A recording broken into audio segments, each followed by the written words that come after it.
Սիրելիներս, եկել եմ զարդարենք միասին այս պուպուշիկին ու խոսենք էլի մի քանի երբեքներից հրուշակագործների համար։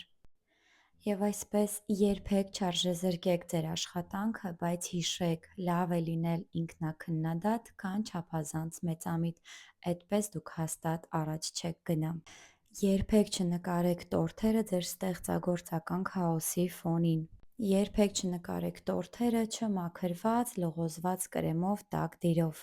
Երբեք չօգտագործեք զարդարանքի մեջ մեռած մրգեր։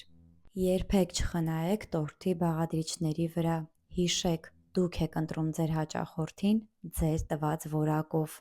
Երբեք չխնայեք աշխատանքային գործիքների վրա։ Հիշեք, լավ արդյունքը կախված է հարմարավետ աշխատանքային պայմաններից։ Երբեք չխնայեք ձեր կրթության վրա ու հիշեք, էստեղ խնդիրը բոլորովին գումարը չէ։ Մի խնայեք ձեր ժամանակը, ձեր անքուն գիշերները ինքնակրթվելու, ուսումնասիրելու, էլ ավելին իմանալու համար։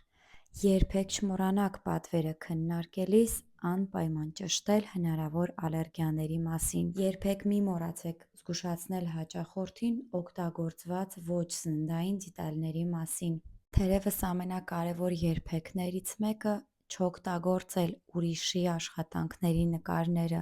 Հիշեք, դուք դա դուք եք ու դուք պարտավոր չեք լինել կրկնօրինակ։